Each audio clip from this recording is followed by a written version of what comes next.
Hello, everyone. Welcome to the first episode of People Talk, a bi-weekly podcast where we find out who someone is, how they got there, and how they see things. Folks, creating and maintaining your own business website can be a pain. Cure Enterprises is here to help. With flexible pricing and years of experience, Marty can help make your business website a reality. Contact Marty at kierenterprises@gmail.com. That's KIER enterprises@gmail.com and get started today. My guest this week is a professor here at the University of Colorado Boulder. I'd like to welcome Rick Stevens to the podcast. Thanks for having me. Thank you. Give the people a little description of who you are, what you do, kind of as if it was the first line of a resume. Sure. My name is Rick Stevens. I am an associate professor of media studies here at the University of Colorado at Boulder.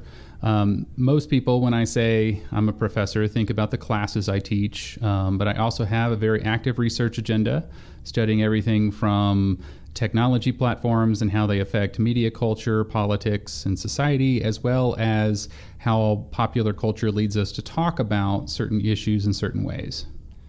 Good. I was browsing. You have a personal website up, jrichardsstevens.com, and I saw in there that you actually have a PhD in what was it in again? In journalism. In journalism. So why do you want to go by Dr.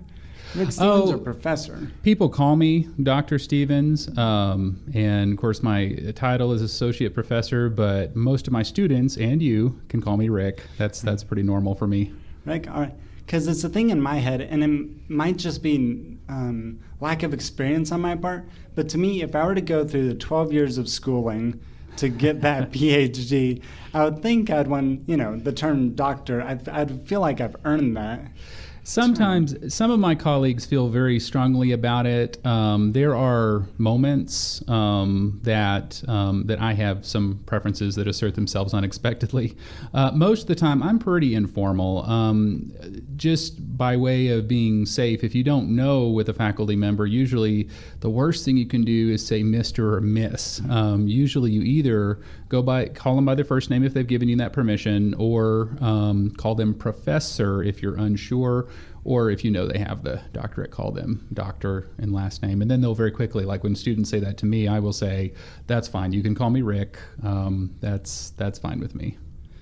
All right. And we'll get to some of your more recent teachings and research in a little bit, but let's go back to the beginning, I guess, of it all. Where were you born and raised? I was born in Houston, Texas, and I lived my first 10 years there. My parents moved us when I was about 10 years old to a little town called Fairfield, Texas on I-45.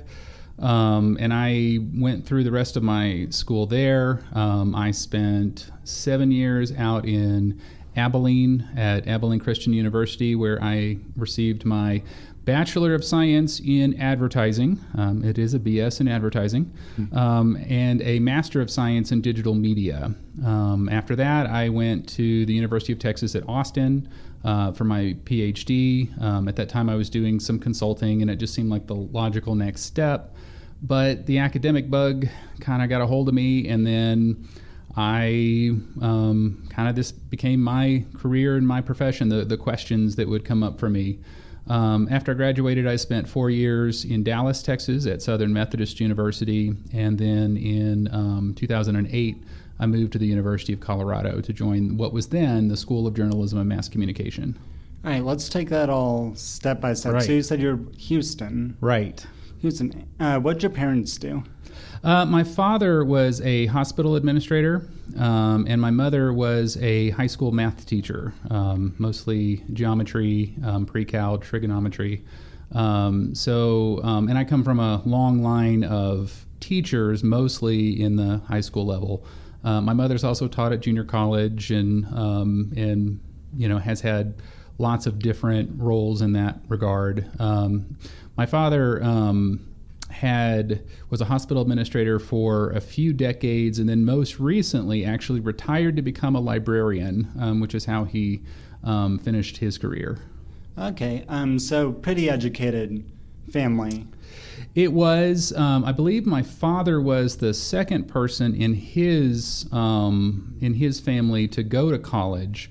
But on my mother's side, I was a fifth generation college student through her side. So you could say that education was a pretty important value through that side of the family for sure. So growing up, was it always instilled in you, you're going to go to school, you're going to do well, or yes, were they relaxed on it? Yes and no. I would say probably my academic success has mostly to do with my mother. But she was never really pushy, at least not with me. I don't know about my brothers. They may have a different story. I have three other brothers who have various achievements. But with us, it was when we were growing up, she was always taking us to museums and cultural events.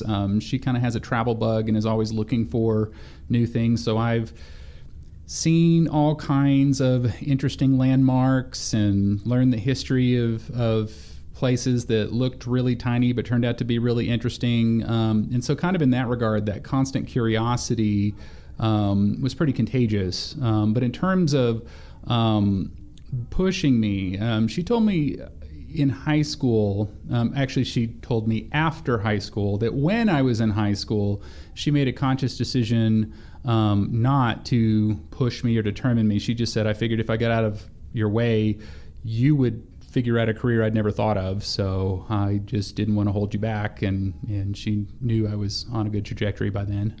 Did you travel a lot as a kid? We did within the U.S., and of course Texas is such a large state. You can drive for 12 hours and not leave the state, and so there's a lot of that kind of travel. So there's a lot of culture there. Houston's a huge city. I mean, it's a port city. It's one of the largest cities in the U.S., lots of diverse culture and symphonies and things like that. I traveled some as a youth. Once I got to college, I started traveling on my own, and that's when I kind of branched out to other states. When I got to grad school, I went to Germany and then Europe, and went to, have been to Oxford and Italy and France and just a few places. I mean, every few years I wind up going somewhere, and that's been interesting to me, just to experience a new place and see how their culture works differently than ours does. Cool. And how long did you say you were in Houston growing up? About 10 years. We left around 1984. So I think after we moved to a small town, I was, I believe, in the 5th grade. So that was a culture shock. Do you think growing up in Houston, and I guess obviously you said with all the various arts and you're able to go to all these things, do you think that influenced you at all as you were? Absolutely. Nothing against Fairfield, where my family has spent most of our lives. But I came in with some experiences and kind of some expectations that made me hungry for things outside of the small town life. And so I was always looking past high school. It was never a question to me if I was going to go to college. It was really just more which one, where, and how I wanted to shape that trajectory. But no, I was always looking ahead to bigger things or just more diverse experiences than were available to me at that time. What kind of student were you in elementary school? Well, the funny thing was, in elementary and junior high and high school, and maybe even in college, I think it's fair to say in college, I think it would be fair to say that some of my peers were probably surprised how far my academic trajectory went. I had a tendency to be a good student when it suited my purposes. And so there were quite a few times in my career where I would look up and be lagging behind, or my grades would not be where I wanted them to be, and then suddenly turn on that last bit of closing speed and close. I did graduate in the top 10% of my class, but that might have been as much a surprise to me as anyone else, simply because I didn't take high school very seriously for the first couple of years. I didn't take college very seriously for the first couple of years. That pattern probably did start in elementary school. I was always a little bit in my own head, in my own world. And so sometimes it took a little bit to draw me out. Were you one of those students? Because I know when I was going through elementary, high school, I was one of those where if the subject didn't interest me, I kind of not zoned out, but I kind of put it on the back burner a little, maintain it as low as possible, but I really focused on the things I liked. I would say I zoned out quite a few times, and to my mother's chagrin, a lot of times in math classes. I'm a relational math learner, so some of the principles are intuitive to me, which makes it very boring to talk about processes. So a lot of times when we'd be starting a new unit in math, I would figure it out very quickly and could tell you the answer to a problem. But if you sent me to the board, I really struggled to show my work because that's not the way I was processing through rules and explanations. But that also contributed to a level of disengagement in the classroom. I was constantly daydreaming, thinking about other things, other than what we were doing in the class. I constantly had that. I was taking some college level math courses when I was in high school, and just because I wasn't into math, it just never clicked with me. Mm-hmm. Anytime I was brought up to the board to do problems, it was like the worst stage fright in the world because I never learned how to, the process. To this day, there are times, some of my research is empirical, and that is, I think, something that probably all professors feel at some level, but there have been conferences where as someone starts to talk to me about my statistical findings, that anxiety returns. Please don't ask me to explain how I arrived at that particular correlation or what data variable might have been intervening instead of dependent, and that creates that same anxiety. Don't put me on the spot because I may not in my head be able to come up with a rule to explain to you why I arrived there. I just know I did. That's one of the things my mom always told me. We were guinea pigs for this experimental math thing in my school, and they had these weird methods of getting places. And in elementary, I knew how to get to the answer, but I couldn't tell you how I got to 24. Well, to be honest, I have a 6-year-old son, and he's in first grade, and his curriculum is built around Common Core math. And what I've come to realize helping him with his homework is that's what is inherent in me. Those kind of relational, break it down to small pieces and reassemble it kind of logic. Had they had Common Core when I was younger, I probably would have had a lot less anxiety showing my work.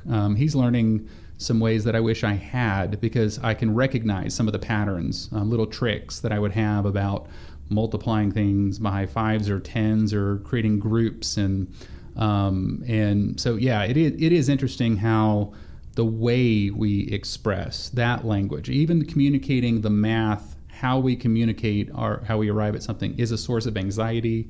And just a prominent form of communication that's difficult for a lot of us. So you're in Houston, and then you moved to Fairfield? Fairfield, Texas, which is about 3 hours north of Houston, about an hour and a half south of Dallas on I-45. What was the reason for the move? That was work. My father had taken over as the head administrator of a small hospital in Wortham, Texas at that time. And so that was nearby. That was about 20 minutes away. And my mother got a job at Corsicana, which was also 30 minutes away. This was actually kind of interesting because she could have taught at our school, but she was very insistent that she not teach at a school that we attended because she never wanted that kind of pressure on us or on her when we were involved in that. So she always chose to teach in schools that we were not attending. That was one of my next questions, because I know kids who, their parent was a teacher, and I think that's a weird dynamic to have in a room. It really is, and that's one of those gifts at the time I didn't realize was so important. But that was her approach. Was she wanted to equip us with curiosity and interest and give us access to the resources for a good education, but she didn't want to interfere or drive it. She had a very, in that sense, hands off. She just wanted us to do good things. She didn't care, or she wasn't as particular about how we got to those things. She wanted us to find our own way. So you moved, age of 10, so you transferred schools then. Right. Obviously. What was that like going from a bigger school in Houston to going to the smaller place? It was very hard. Fairfield is a very mainstream place, but it is small. And so I was a very suburban or urbanized kid in my media, in my culture, in the way I did friendships, and that small town, relatively more closed culture was a shock to me. I learned my first swear words in 5th grade. It just was not the way we talked in the suburbs of Houston. It was a little bit rougher, but in some ways it was less sheltered, and it was there were a lot of practical things that I learned by having gone through that move. It just always let me know that the intellectual curiosities that I had needed external support. Some of those I was not going to find in the classroom, though they have a great school there, and the school system definitely served me well. I was always trying to enhance it, looking outside into other forms of entertainment, other kinds of activities, and things like that as well. So I'm assuming you were in Fairfield, or that area at least, until you graduated high school? I did. I graduated in 1992. I think I was 17. I'm one of those young ones that has a birthday in the summer. So, so 1992 is when I graduated from high school. I had, between my junior and senior year of high school, attended a summer session, 6 hours of college credit in Abilene, at Abilene Christian University. And in some ways that was great because it exposed me to that culture early. In some ways it was terrible because that senior year I did not want to be in high school anymore. You get a taste of college, and it is really hard to go back. Done. Yes, exactly. And that whole last year I was looking ahead to getting back out there. Though, once again, not because when I got back out there my grades were showing exceptional merit. I just was ready to explore more. Did you do anything journalism related through any of your earlier schooling? I did, actually. When I was 15 or 16, I started string work for the Corsicana Daily Sun. I had been covering sports and writing columns and news stories for the high school paper, and I just happened to be on the sideline one night when one of the stringers who was covering the football game I was covering mentioned that there was a big shortage up in Corsicana at their daily paper because they had a comprehensive sports desk and they were really short on string work. And so I called and started that. It was kind of a crazy time because during football season that meant I was driving sometimes hundreds of miles to cover a game that I had never seen before, teams I'd never seen before, learning who the players were while I was in the press box, trying to understand what was happening. The funniest example of that was I can't even remember the name of the little town I was in. I got to the press box where there was the scorekeeper and me. And that was it. And I was watching this tiny, tiny field, and the first team came out and they had 11 men on the team, and I thought, wow, that's some Iron Man football. There's not even a sub. And then the next team came out and they had 8. And I was really confused for a minute, and that's when the scorekeeper, as I was trying to take notes on what was happening in the game, explained, no, this is 6-man football. You've never seen 6-man football? Well, here are the rules. And I learned the rules as I was watching this first game, but I had no idea that form of football even existed. But that was one of those nights that I would remember just scrambling and then trying to talk to the coaches and figure out how the politics of the game, the strategies were different because the rules were so different. And then during basketball season, it was interesting because then I'd come in at 3 a.m., 4 a.m. on a Tuesday night after having been 100 miles away covering a basketball game between two schools I didn't know. And then that led to some other things. When I went to college, I was always working on the school newspaper and those kind of access points, but I also worked for the Abilene Reporter News. I was a stringer for the Dallas Morning News, and then just kind of when people needed more coverage, I often filled in where I could. I was always writing in my teen years. Were sports big in your family? They were fairly big, mostly from a consumer level. I played some basketball in high school. I never played football, but ran track. I had brothers that played multiple sports. Really, I think it'd be more fair to say sports are big in Texas. And so many of the metaphors and culture, and even when I was writing about politics, all the euphemisms and allegories were about sports, or that seemed to be the currency that most of the local audience population used, and so that's always served me well. But yeah, sports are pretty big in some states in our country. Texas is one of them. I guess. So you took that summer course between your junior and senior year of high school at. The name of the university was again? Oh, Abilene Christian University. Abilene Christian. So after you took that little course, was that your incentive to want to go there? Or was it always in your head, I want to go to that university? No, and in fact, that's, my mother, as I said, was very hands-off, but that does not mean she didn't have influence over us. That was what I always think of as one of her more... in the nicest way possible, manipulative tricks. I had been accepted at the University of Texas, and I was pretty sure I was going there. But I had also been accepted at Abilene Christian University, which is where she went and my grandmother went, and my grandfather, and even one of my great grandfathers. So there was a long history there. She made a deal with me that basically said, look, you've gotten into this summer program. You can pick up 6 hours, 2 college, 2 courses in advance that will transfer.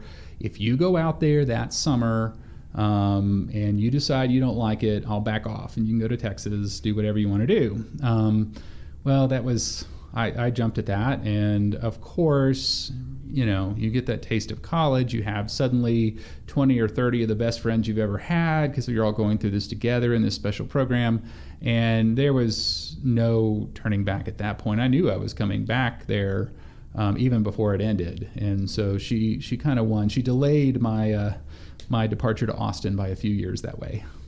So you graduate high school, and you said you were near the top of your class. You're pretty up there. Yeah, I was in the top 10%. The graduating class, I want to say, was somewhere between 100 and 110. So pretty small school. Yeah, it was a fairly small school, but I was in that top 10%, which was good enough to get me in and get me a small amount of scholarship money, which helped defray some of those costs. Right.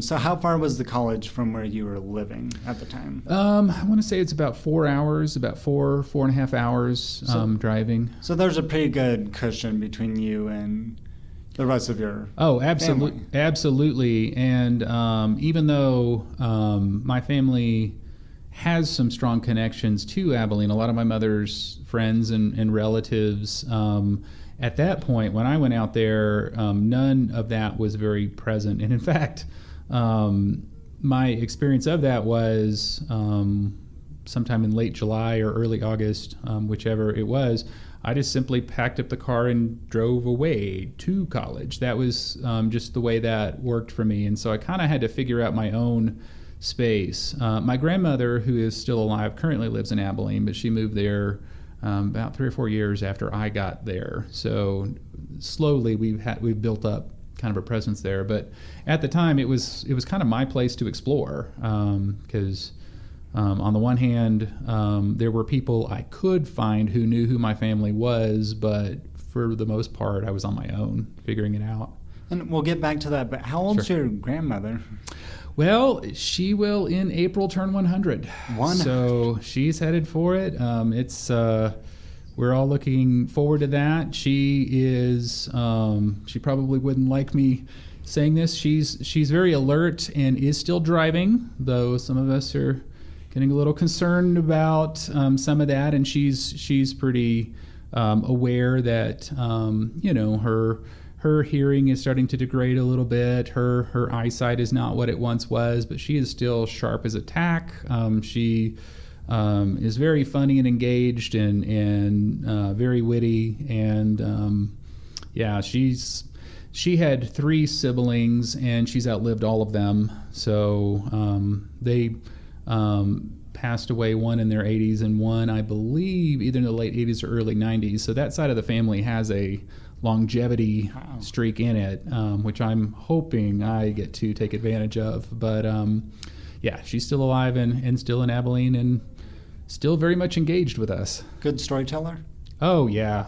Oh, and that's one of the things that I love now is as you get older and start to lose family members, you start to realize that even when you know facts about your family, there's always stories. And so with my son, when we travel to Texas, we usually have a layover in Abilene. And one of my cherished activities is actually just when he's gone to bed and we're up late, and I just get to ask her questions, how she met my grandfather, how that courtship happened, how their life worked when college was over, what life was like then, and all those stories. So I'm trying to, I had given her a journal to journal some stories down, and she's done some of that, but I also like hearing from her things that I know realistically I won't always have the opportunity to hear firsthand.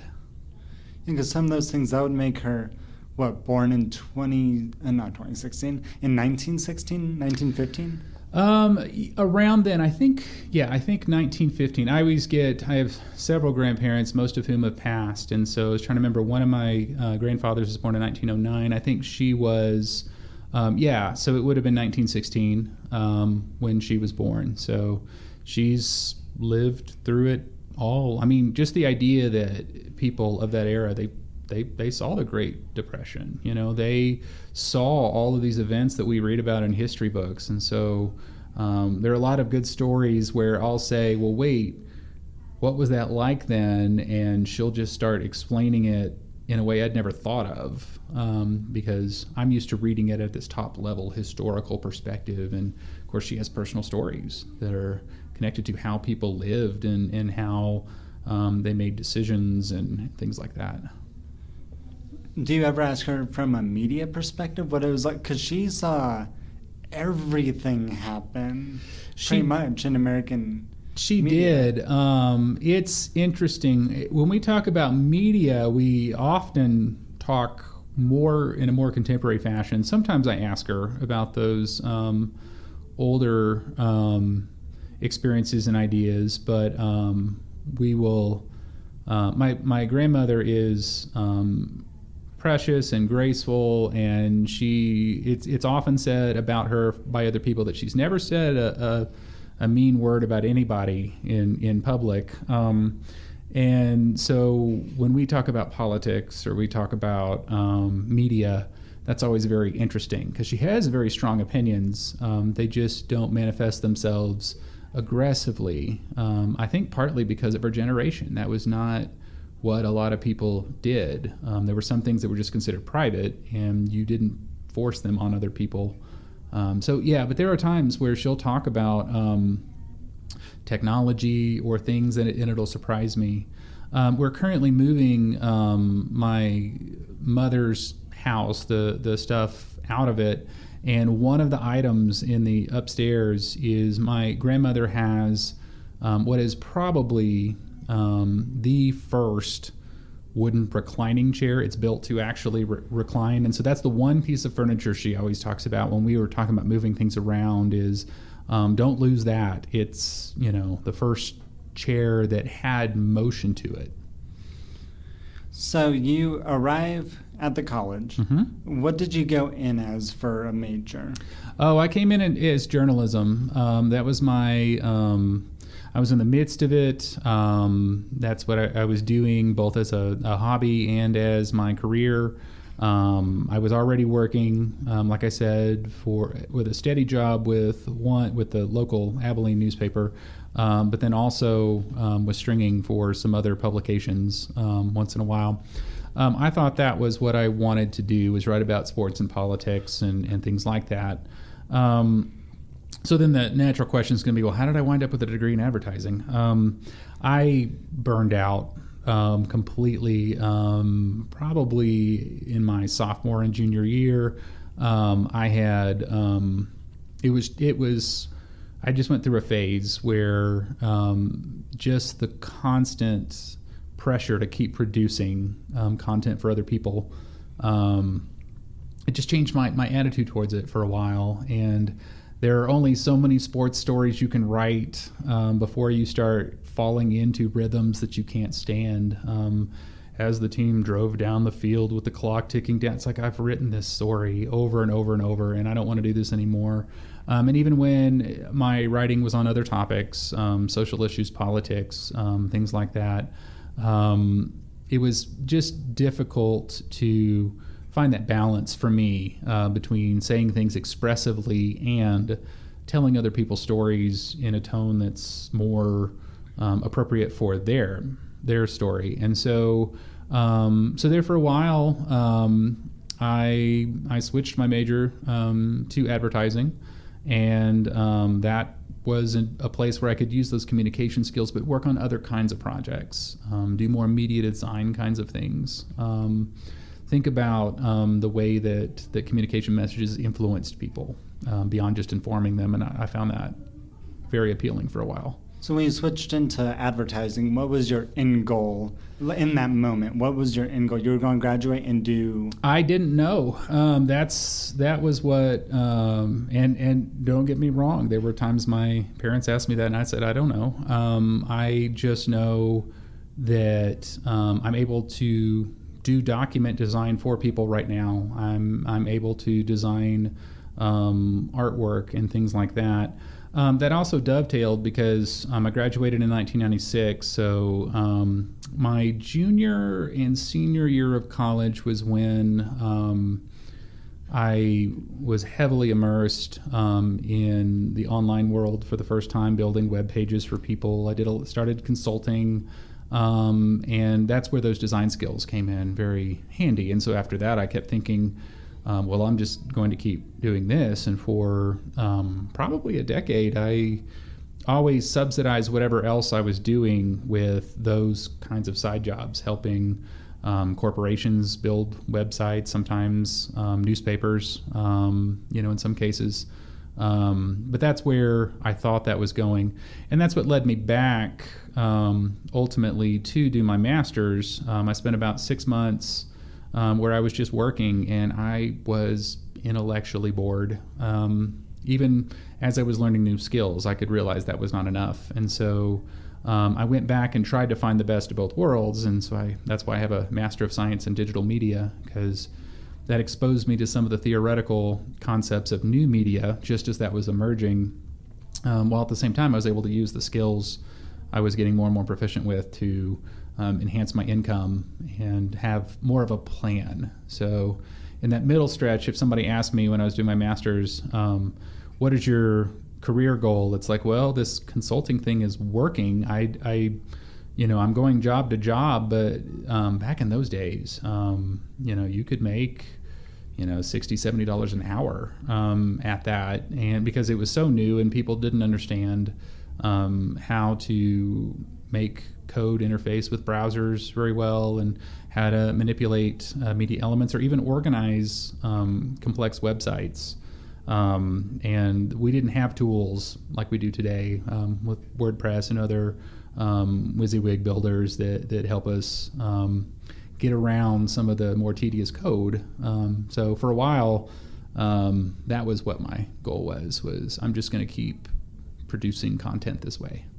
So that era, that early mid-90s is when the public really was starting to get introduced to the idea of the internet. Right. Of course, it had been around before as a government sort of thing, but the public was getting their first exposure. Was that exciting to you as like a media guy that all these people were now going to be able to come? Well, it was, and it was also very divisive. Some of my best friends, of course, in college were also media people, and we would constantly argue over. I could see, oh, this is going to change everything. This is there will be a day when there aren't printed newspapers, and of course that was blasphemy, and and there were arguments. No, print is what launched the American Revolution. It's going to be here forever, and and of course the truth is both are true. It did change everything, but we are going to have print, and but yeah, no, you could see the relationships between institutions changing. You could see that in the 90s, the boom of publishing, the amount of revenue that was coming in was wild. No one had ever seen that, but it was also temporary as the ad model started to shift more to the online market, and you could just see that coming, or at least some of us thought we could. Not to say that that makes us smarter, more prescient. Just means that we were a little more attuned to that world. Have you kept contact with any of those people that said, no, the internet's not going to be a thing? Yes. And in fact, one of my colleagues, Mike Conway, who is now at the University of Indiana and a fantastic television scholar, when we were in grad school together in Austin, we had a funny late night conversation where he, I wouldn't say lost his temper, but he finally just got frustrated and said, I am so sick of all this online stuff. The internet is a fad. It's not going to last. This is just a temporary bubble. And so I run into him at conferences every other year or so, and I tease him sometimes about that comment. But I mean, he was a TV guy. He came up in TV. That was his life. And so he couldn't imagine that television would ever be disrupted by that. And of course, we're starting to see that happen even now. So what got you into the teaching half of all of this? Yeah. So, when I was doing my master's, there were a couple of courses that really affected me. One of them actually was a media ethics course where I started thinking about how much society is affected by technology, and that got me very interested in issues like copyright and privacy, and to what degree those struggles are really about our discomfort with technology, and we act them out in these very arcane legal and public relations spectacles, these moral panics as we know them now. But I got really interested in delving deeper and deeper in that. And so at first, I just wanted to not stop. I remember the experience when I left my undergraduate, when I graduated with my undergraduate degree, that 6 months that I was frustrated, not having the intellectual stimulation. So I applied to the University of Texas at Austin, and I got in. And so I went ahead and went down there at first just to continue my own studies. But then I fell in love with the research. I fell in love with the teaching aspect of it, because one of my first sources of income was as, of course, a teaching assistant, teaching journalism students code, teaching them how to move their craft into an online space. And then, of course, at the same time, doing some consulting work in the area. But the more I did that, the more I became interested in sharing the things that I was seeing with both young people, but also with the professionals I was consulting with. And then the research bug just wouldn't stop. And so I didn't enter my doctorate attempting to be a research faculty member, but it was pretty clear about 2 years in that was where I was headed. What was your first big piece of research done? The first piece, my master's, when I was working on my master's, a term paper that I've kicked around for a while was looking at copyright and how it was positioned across text, because I had these thoughts about, our law is tied to very physical objects. And so the moment we start talking about text not being tied to the physical, how does copyright even apply, and who gets to control it, and all of that? And so that's been a theme that's come back a few times. But of course, my dissertation was looking at the way privacy is affected through technological change, the stories we tell, our panics around new technologies. In 2002, I had a conference piece that was looking at how the word privacy was shifting. We could watch it happen because of the war on terror and the rise of the Homeland Security, and the way that we were talking about informational privacy as something that was less important than our need for finding terrorists, stopping terrorists, those kinds of things. And you could see that that shift happening. So that got me really interested in that. And I've, through my career, had several pieces related to that that have been important, or important to me, I should say. I can't speak for the Academy, but those were some of my earlier pieces, is thinking about those kinds of ideas.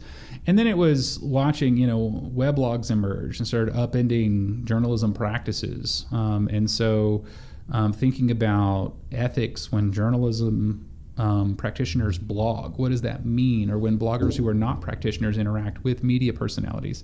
So that was some of my early research, is looking at how these new technological forms and easy access to digital media was changing the relationships between consumers, practitioners, and news. So you've been teaching for how long now? Well, I graduated. I had my grad school classes. I was an assistant instructor for a while, but my first posting at Southern Methodist University outside of my doctorate was in 2004. So 12 years. Wow. Okay, 12 years professionally. And then, of course, all along the way in grad school, I was teaching classes, but not that I was ultimately responsible for. So, anything exciting personally happened in, I guess, the 12 years from then to now? What's been the big personal milestones? There have been some great moments.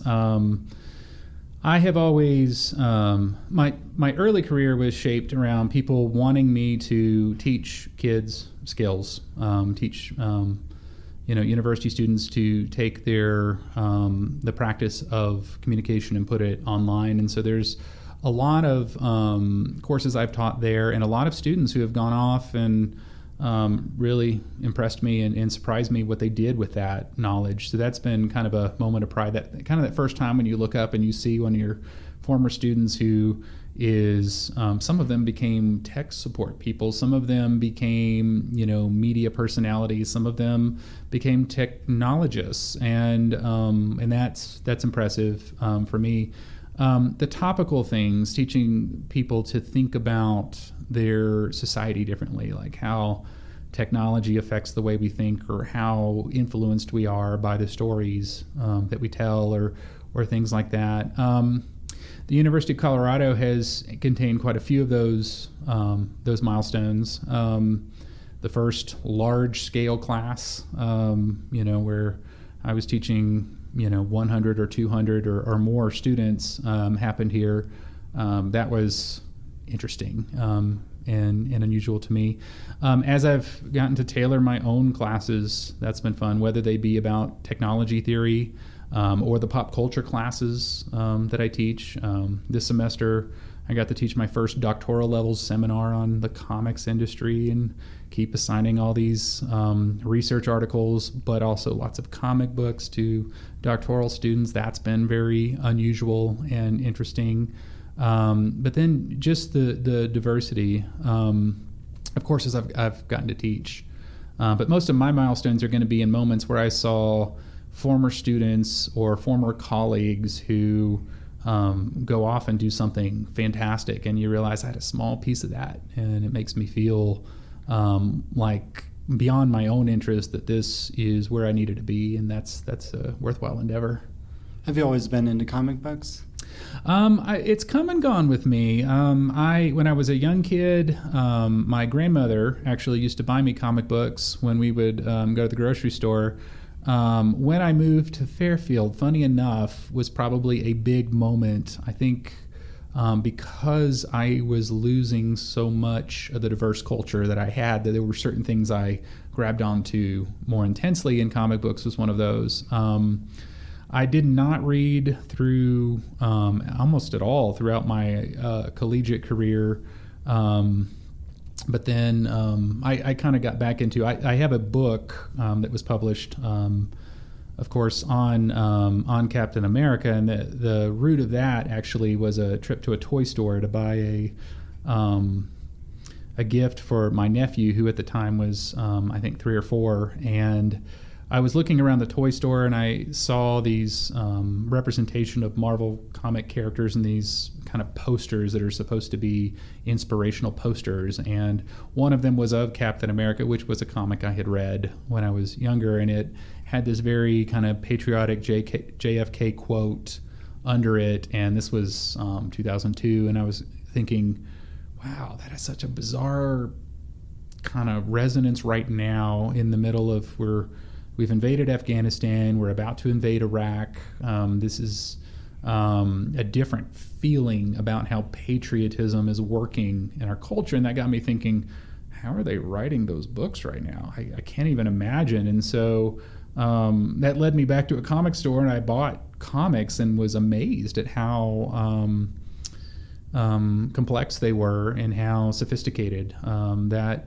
there was a comic featuring that particular character at that time that was very critical.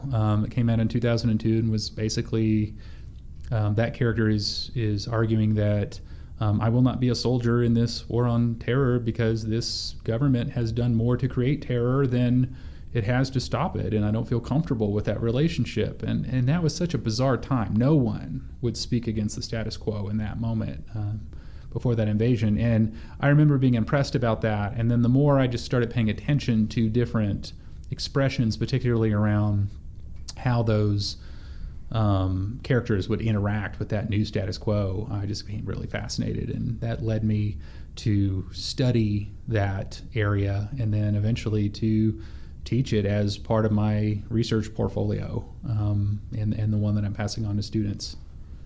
So how old did you say your son was?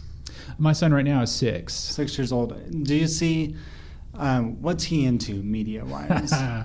Well, he is really big into superheroes. He is really big into Star Wars. Transformers is probably the biggest one, which is really strange to me on the one hand because he's into a lot of text that I was into as a kid, and that's both refreshing and sometimes a little scary. He does get into things that I like less, some children's culture, but we spend a lot of time bonding over those things that he's found an affinity for. And frankly, he deepens my appreciation for some of that culture. Makes me much more of an alert media consumer. There are superheroes and cartoons that I will not let him watch because as we experienced them for the first time together, I thought, not as a 6-year-old, I don't want him thinking about these particular issues, or that's not how we want to solve conflict. I tend to favor more pro-socially minded programming, and that's affected both of us in terms of the culture that we share, but also the culture I have independent of him and vice versa. Do you remember any specific examples of you seeing something and going, oh no? Well, for example, I'm currently writing a book on Hasbro, and so 2 of their properties are at the center of that, G.I. Joe and Transformers. And I knew fairly early on, as he started asking questions about these books and action figures and paraphernalia that I had around the house as part of that project, I kept telling him, no, this is not for you. You are never going to watch G.I. Joe. That is, I'm never letting you do that. But Transformers, we went the opposite, and we exposed, him to some strains of that. So because that was interesting to him. But there are things.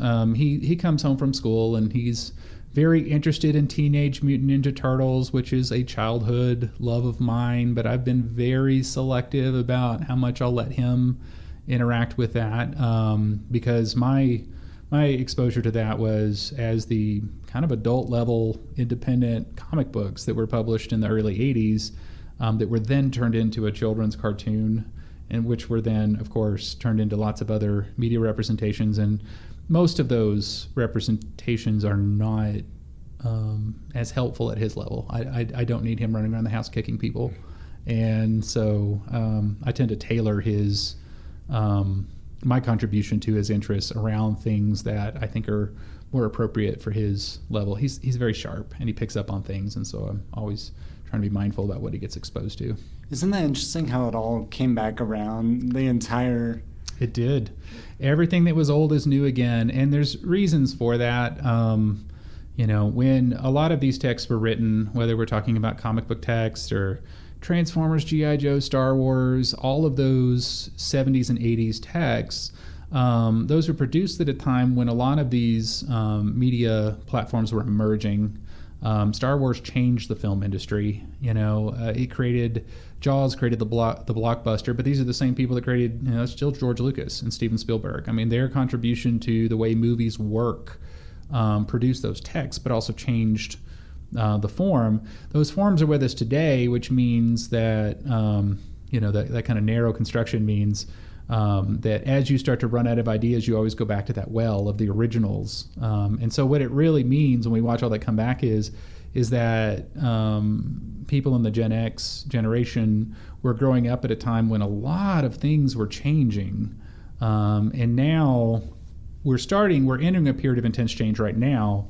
But in the midst of that, people are going back to those iconic first emergent texts to draw power from, because they're iconic. They're American institutions. There's a lot of commercial power in them. There's a lot of lunch boxes and stickers and merchandise that can be sold through them, which is what a lot of the large media and entertainment corporations are after. So it makes some sense in that regard. And you know more about the history of it than I do, but have we seen this before in the popular culture? There have been moments, but never at this level. But on the other hand, we've never seen this concentration of media power in the corporate sphere before. The companies and the complexity of their holdings is at a level we've never seen before. And so in some regard, you could say, yes, we've seen it over and over, but in a different context on a smaller scale. Things tend to cycle back and forth. If you want to think about, for example, Little Orphan Annie, that was a poem in the 1880s. It becomes a newspaper strip in the early 1900s. It becomes a Broadway play. It becomes first a serialized movie, then it becomes a Broadway play, then it becomes a motion picture, and it's something that kept coming back every 20 years. It would just 20 or 30 years it would get magnified. So we've seen that happen, but it's not been on the level of Star Wars, where suddenly we're talking, hundreds of billions of dollars out of the gate, no matter what, whether they do well or not. We're talking hundreds of billions of dollars. So in one sense, the way culture flows is not necessarily new, but it's just the power, the reach, the intensity, and just the platform dominance that we're seeing. We've never seen anything like that before, so it is also a new world. At the same time, we can say we've seen it before. And again, because I don't know the history of it, but it feels like to me that we're hitting a point where everything's a sequel, everything's Yes. a remake. Well, part of that is because as we're entering this transition period, we're seeing some emergent forms. Netflix is reinventing television in a way. But that's still very young. The way that streaming media work, the way that network media work. So I don't want to say that film is in its twilight by any means. We're going to have film for a long time. But when you think about the model of blockbuster films at a time when theater attendance is relatively flat. It's not increasing the way it used to. You would look back and every year there were more seats than there were the year before. But because of all these other activities, we're seeing it flatten out. That means that the producers and media start to get very conservative. It makes a lot of sense. They have to have a home run on certain films. They can afford to lose money on some films if other films in their portfolio are very successful, but they've got to have those successful movies. And so as a result, it's much easier for a Hollywood producer to take an idea that's been proven and remake it or extend it or recapture some of the past proven success than it is to take a risk on something that may or may not succeed. So in a way, it's the state of the environment, the state of the economy of media production that leads us to this very conservative approach in some of our media, which means lots of remakes, lots of rehashing, lots of borrowing. Because it feels like to me in this remake sequel, do it over again, remake sequel, right? It's hard to get more original ideas to push through. I mean, I feel like I'm seeing these same 6 franchises come out with a movie every year. You are, but part of that also is not a drive to create something new, but rather to take something old and repackage it for a new generation that hasn't seen it. We all have our own generational preferences.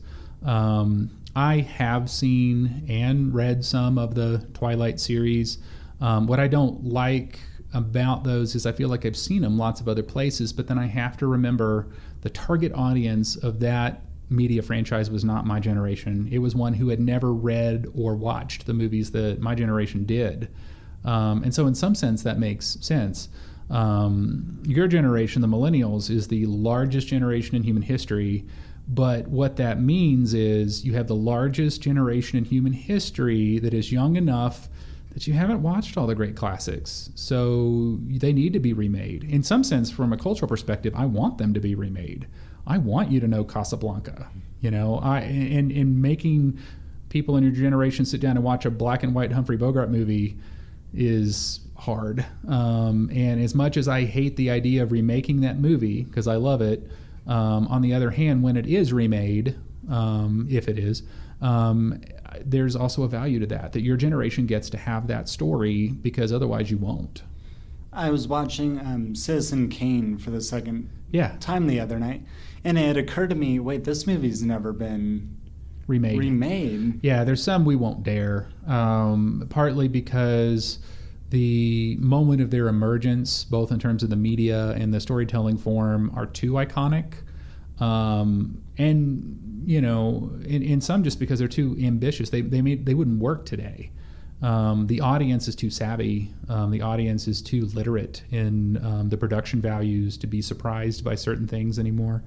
So I would say that if you were to make a movie of Citizen Kane, I'd be worried about it because it's not like you can really hide the twists in that movie unless you change them. And if you change them, it changes the movie. It changes the movie. It frustrates everybody. So there are certain texts that they are popular because of their original expression, and that's it. It's kind of, I think, for example, like when they talk about making Indiana Jones movies without Harrison Ford, in other words, finding a new actor, and I think, I'm not sure that those movies are increasingly less popular because they emerged in a time that people had a certain kind of nostalgia that was wrapped up in that movie that I'm not sure we have anymore. Although we will see. We're getting a Star Wars movie with a young Han Solo that is not Harrison Ford, and I cannot wait to see what the reaction to that is. That might be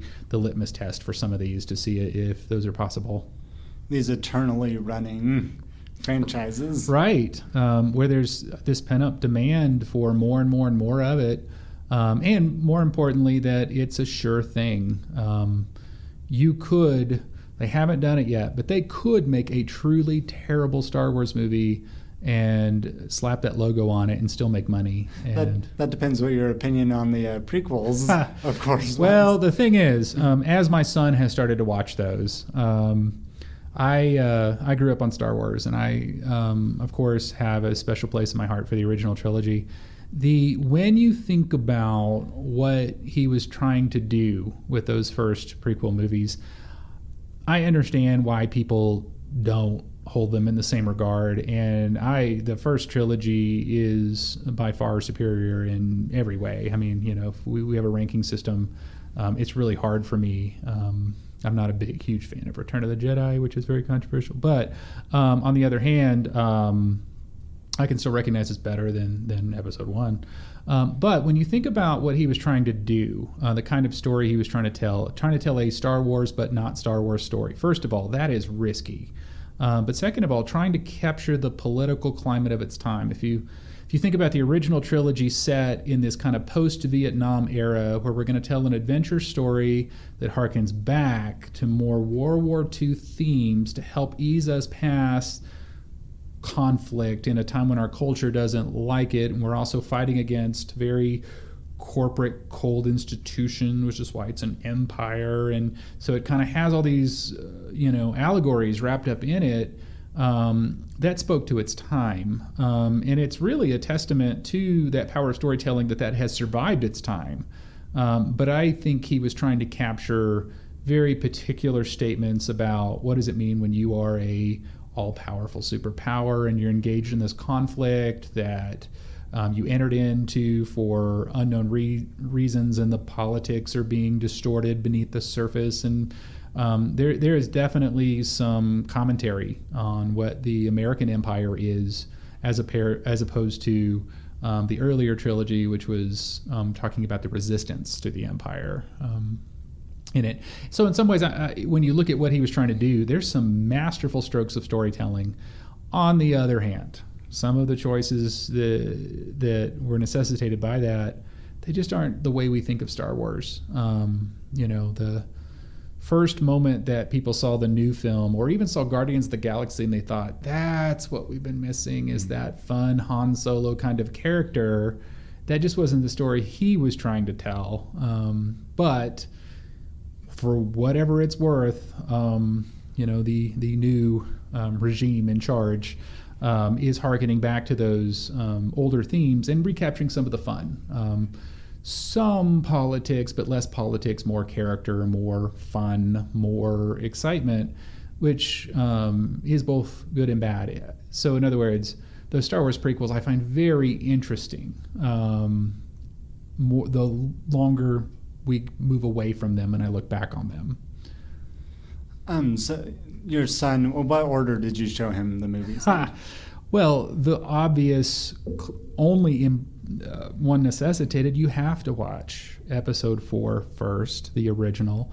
I know this is a hot topic of debate, but how would you be surprised in Episode 5 if you've seen the first 3?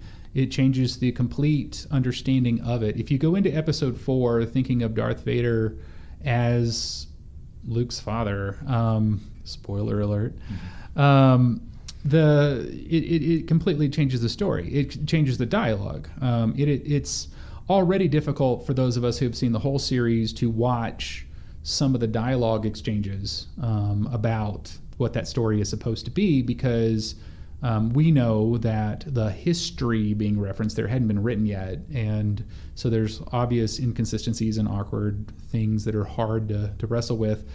But so it's much better to appreciate Star Wars as the seminal original text, I think. And so, yes, we watched 4, 5, and 6, and then backed up in 1, 2, and 3. Although I've had people that have argued that you should watch 4 and 5, then go back and watch 1, 2, and 3, and then go watch 6, so that you get a more consistent arc of individual character-driven story. I tend to be more story arc based, so mine is always going to be 4, 5, 6, and then 1, 2, 3. I've heard that 7. order before. It's called the machete order. Yes, is the name of it, and it goes 4, 5. You cut out 1 completely. Yeah. 2, 3, and then 6.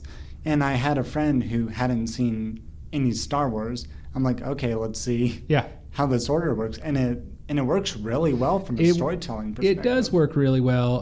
What my brother, my youngest brother Charles, how much younger? He's 8 years younger than me. In fact, exactly. His birthday's the day after mine. He's obsessive about these things.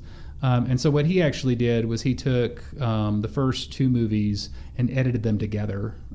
So Jar Jar Binks is gone, minimizing most of Anakin's component, just having enough of him present that you see that he's a character, he exists, and he has certain struggles, smoothing it out, and then cutting out parts of episode 2 as well, so that you get a 3-hour experience of the first two movies that he found more enjoyable and more watchable. And I understand when people do that, and that's the age we live in. You can edit together your own movie. You don't like a scene, you can cut it out. You can make your own version and then string them together. I like to imagine that that's been going on forever. Since in the 70s, some, AV people were in their basement cutting together of course. These movies. Well, and from even in my childhood, I remember when people were circulating different cuts of Blade Runner. We don't like the way that this version is, and there are two versions out there, so we're going to start splicing together and make a third version, and then a fourth version, and then a fifth version, and I've lost track, but I remember a time when people were talking about these 17 versions of that film. They were floating around, and producers do that too. One of my brother Charles, again, loves Superman, and one of his favorite movies to watch is the Richard Donner cut of that, where he took all the footage after he was removed from the project that had been shot but wasn't fully formed and put it back in the movie and recrafted around what the original vision was supposed to be, which connoisseurs think is the more pure and better version of that movie, even though parts of it are unfinished. But they're doing it at that level. But the great part is consumers can do that as well. And we have the tools now, which is pretty great. Moving forward, what do you see? If you had to make a prediction right now of what the next 10 years would look like in general media consumption, what would you paint that picture as? Well, increasingly, we're fragmenting audiences. Even when we are gathering around a cultural moment like a new Star Wars movie or something, we're not consuming it the same way. We're retreating into smaller enclaves of understanding or even reception differences. I think, this trend right now, we live in an age where there's more media than we can consume for the first time ever. It used to be, how can we decide what the most important media is because we want to watch it all in its priority order? Today, there's easily, in a world where 48 hours of video is uploaded to YouTube every hour, I can never watch even half of what's on YouTube in my life if I spend the rest of my life watching YouTube. And that completely changes our relationship to culture. And what it does is it makes it more individual.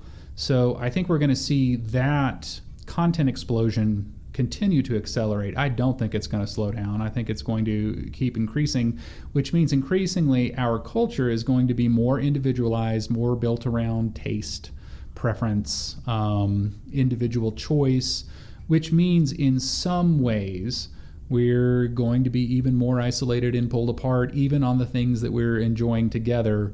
Of course, at the same time, we have new communication technologies emerging every year, and we're binding together in virtual ways that are new and interesting. And I'm able to talk to people in New York and San Francisco in the same day, and it doesn't cost me anything, and we're seeing that. So in terms of the amount of media content, it's only going to increase. At the same time, the way we react to that culture, we use that culture, we interact with it, is radically changing. And that means society is changing.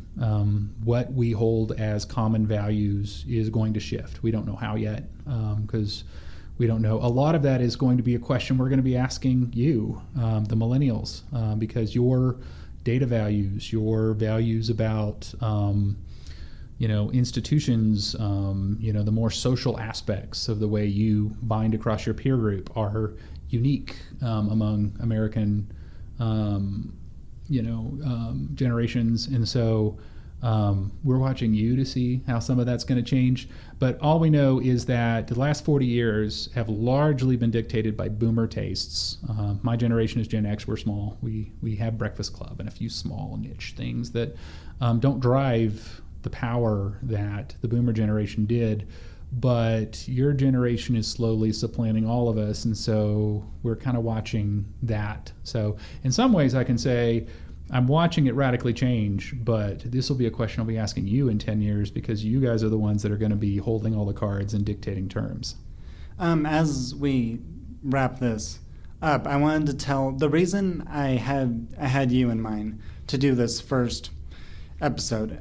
When I was a freshman here at the University of Colorado, I was in your Intro to Media Studies class, whatever it was titled at the time. Yeah. And I was in a moment, it was about halfway through the semester where I was like, do I want to be here? Am I doing the right thing, or am I just throwing money away?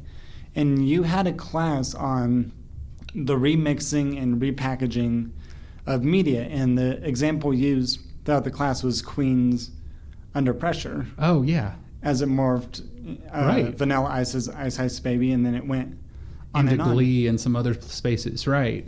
And there was a moment in that class, I don't know what it was, but I went, oh, I get it. No, I can do this. Yeah. I can go through this college thing, and there's something at the end of this. I don't know what it was about that moment. Well, that's fantastic. So in that contemporary media culture class, that would be the unit on remixing and viral culture.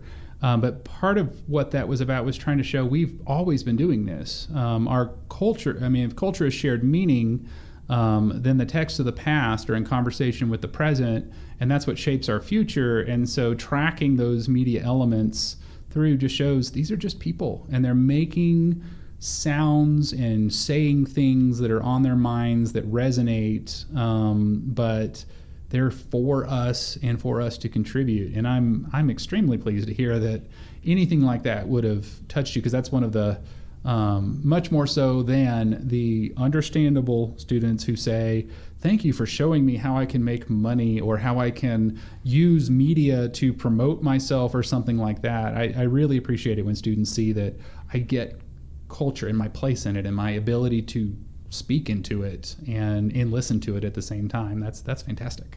I think I'm going to have you on again in the future. There's just so much that hasn't even been touched on. Oh, well, I would love to. I never have a problem talking for depth, and this has been great. But I'd be happy to. I'd like to thank you for coming here on this first episode. Thanks for having me. This has been great. All right, that was Professor Rick Stevens. Again, folks, if you need a quality business website and don't know where to start, Kier Enterprises can help you get that website off the ground. Contact Marty at Kier Enterprises. Again, that's KIER Enterprises@gmail.com to get started. And that'll be it for this week. Hope to see you again in 2 weeks for another episode of People Talk. I've been Ryan Burmester. Thanks for listening.